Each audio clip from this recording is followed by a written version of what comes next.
Kilat News Updates.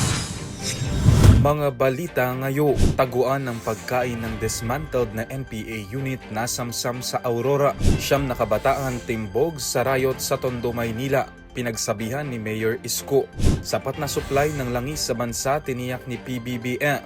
Pagbawas sa excise tax sa langis kinukonsidera sa gitna ng tensyon sa Middle East. Ako po si Cesar Soriano para ihatid ang mga nangunang balita sa buong kapuluan ngayon.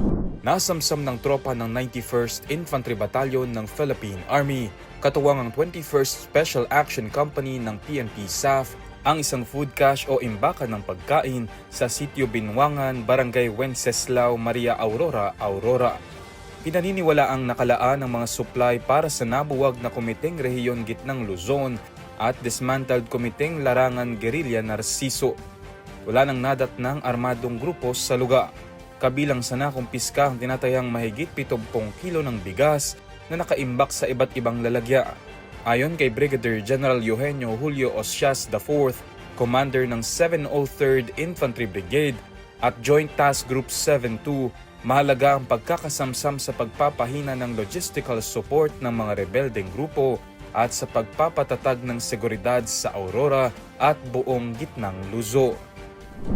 Mabilis na nasa kote ng Manila Police District o MPD ang isang 18 anyos at 8 menor de edad matapos mag-viral ang rumble sa kanto ng Herbosa at Magsaysay Street sa Tondo noong Marso 2. Iniharap ang mga sangkot kay Manila Mayor Isko Moreno na mahigpit silang pinagsabihan kaugnay ng kanilang paglahok sa kaguluhan.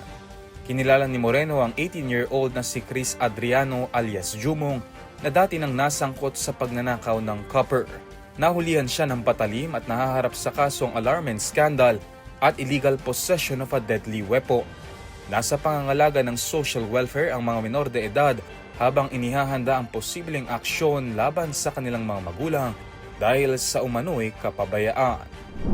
Tiniyak ni Pangulong Ferdinand Marcos Jr. na may sapat na supply ng langis ang bansa sa gitna ng nagpapatuloy na tensyon sa Middle East. Ayon sa Pangulo, may stockpile na 50 hanggang 60 araw ng gasolina, fuel oil at kerosene ang bansa.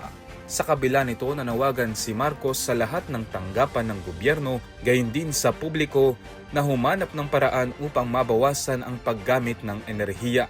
Samantala, nakikipag-ugnayan ng Pangulo sa Senado at Kamara para bigyan siya ng kapangyarihan na babaan ng excise tax sa mga produktong petrolyo sakaling umabot ang krudo ng Dubai sa $80 kada bariles. Unang nagbabala ang Department of Energy o DOE na posibleng pumalo sa 10 piso kada litro ang itataas ng presyo ng langis bunsod ng tensyon sa Middle East. Patuloy ang koordinasyon ng DOE sa iba pang ahensya para sa posibleng paglalabas ng fuel subsidies.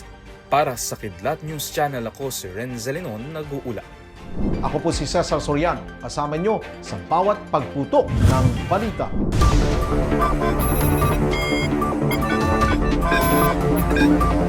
Kilat